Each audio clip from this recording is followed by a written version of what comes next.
speaking of the complexity of the space, right? You have couriers and you have consumers and you have merchants, and I've seen like one scamming each other. How do you think about liability in such a complex environment? The fraud is actually pretty different, right, between each group, right? You have some of the transactional fraud from customers and merchants. You have identity fraud, which could be from a financial gain, or it could be for other types of gains. You also have liability issues that creep into that, right? You also have individual liabilities because of that person-to-person contact that's actually happening between those three parties. You also have liability because the person is out on the street. So you actually have liability out into the community, right? Let's just say that the wrong person or a person without a driver's license is driving a motorized vehicle and creates an accident. Or sitting here in Denmark, we got a lot of bicycles. We got more bicycles than people. There's a lot of accidents. You don't necessarily need an ID to ride a bicycle, but trust me, the person's car that they drove into has an ID or some type of motor vehicle registration. And I think that's when this identity and the liability components start bleeding together.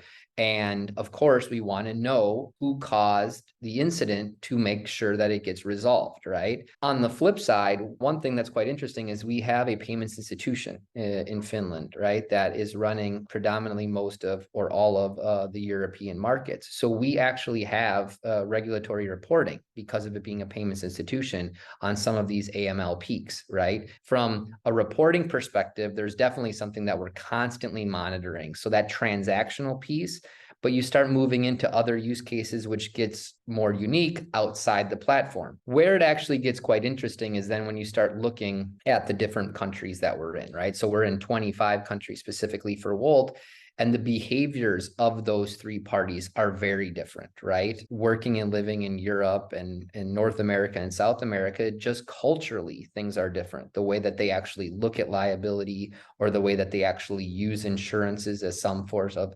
supplementary income, right? So what we've actually done is we've essentially localized. We have tools and we have services, and we're partnering with organizations like Incognia, right, to actually address that and push those specific tools into the front line. And that is one of the more different aspects, right, where we don't have a full-blown trust and safety organization. We actually have fully empowered local teams that are using global tools, but very much localized to the specific use cases and cultures, which allows for a better user experience because they know their people, right? They know what their friends or what they used to do or what they see in the news. And it's a lot better for them to be able to utilize the tools or provide the appropriate use cases to organizations like Incognia, right? But really, at the end of the day, the variety of products and services, the different types of vehicles, the different types of actors, there's a huge liability landscape and really identity. And it doesn't have to be person, but there's unique identifiers that are associated with specific behaviors that we can track on a aggregated level to start understanding where those peaks are. And that's when we start addressing that concern, whether it's through operational changes, strategic changes, or risk transfer mechanisms to just say, listen, that's going to happen. We can't do anything about it.